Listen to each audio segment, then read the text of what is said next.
Gusto ko rin makinig, yung mga bashers natin. Gusto ko rin makinig ng mga bayaran ng mga trolls at bayaran ng mga vloggers. Gusto ko makinig kayo para makita niyo yung katangahan ninyo. Oh, gusto ko munang banggitin, Your Honors, ang sinasabi po ng Biblia. Anong sabi ng Biblia sa Romans chapter 3? Hawak-hawak ko ang Biblia ngayon. And verse number 12. Ang sabi rito, they're all gone out of the way. They are together become unprofitable. There's none that do it good, no not one. Their throat is an open sepulcher. Anong ibig sabihin ng their throat is an open sepulcher? Nanlalait, nang aabuso, nang iinsulto, nagmumura, naninira. Yan ang ibig sabihin ng their throat is like an open sepulcher. With their tongues they have used deceit. The poison of the asp is under their lips, whose mouth is full of cursing and bitterness. Their feet are swift to shed blood. Destruction and misery are in their ways, and the way of peace have they not known. Kung meron kayong Biblia, tingnan nyo kung anong sinasabi dyan. O ito ngayon ang aking mensahe, tatlo lang eh. Ano yun? Galit, respeto, pagmamahal. Bakit may Quadcom? Bakit nagsama-sama ang public accounts, ang public order and safety, ang dangerous drugs at human rights? Sapagkat pare-pareho ang mga taong pinapatawag namin to shed light on what is happening to our country. Ang proliferation ng illegal pogo sa ating bansa, dahilan sa pagdaksa ng mga Chinese na mahigit kumulang na 300,000.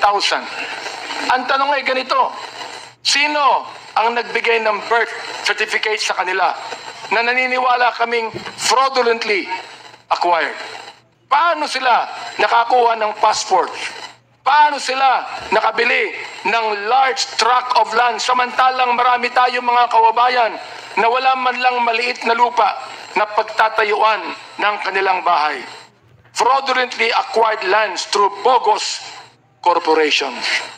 Sinabi ng dating leader ng past administration na ginawa niya ang nagawa niya sapagkat, as I quote, I love this country.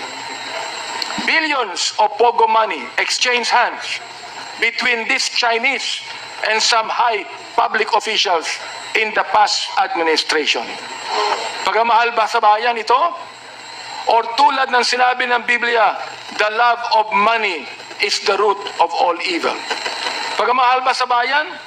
If you allowed the hundreds of thousands of Chinese to come here who do not even love this country?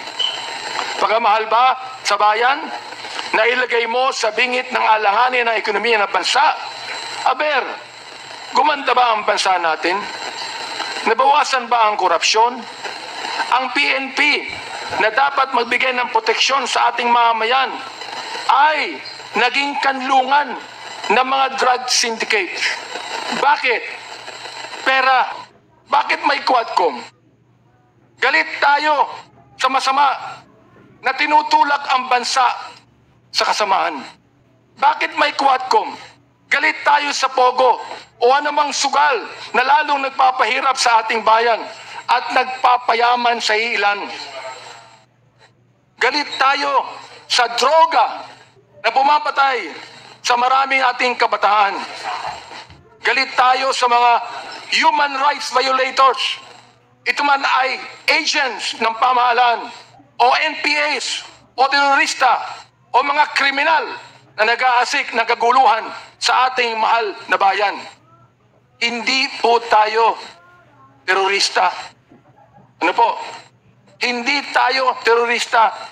Hindi tayo komunista. Hindi tayo diktatorya. Tayo ay demokrasya na nagmamahal sa isang malayang bansa. May respeto sa saligang batas, sa karapatang pantao, sa mararangal na mga public officials, lalo na sa taong bayan. Ayaw natin ng proliferation of illegal gambling. Ayaw natin ng mga Chinese na gusto tayong sakupin. Ayaw natin ng ilang mga opisyal ng bayan na imbis sa suportahan ang bayan, ay nagkikitulog sa higaan ng mga dayuhan. Ayaw natin ng illegal na droga. Ayaw natin ng patayan. Galit tayo dyan. Respetado natin ang batas. At dahil dito, mahal natin ang ating bayang Pilipinas. Yan, mga kaibigan, ang Quadcom. Kaya ngayon, nandito muli tayo. Tuloy po ang ating trabaho. Because we realize the gravity of the task before us.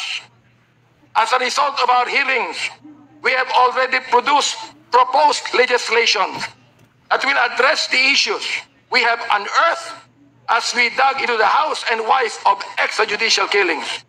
Pero hindi pa po natatapos sa pag-propose ng batas. As mentioned by our co-chair, Representative Barbers, we will also recommend the prosecution of those behind these monstrous killings. It is my hope, my prayer, that these recommendations are followed through so that justice is served for the families of the victims of the EJ case.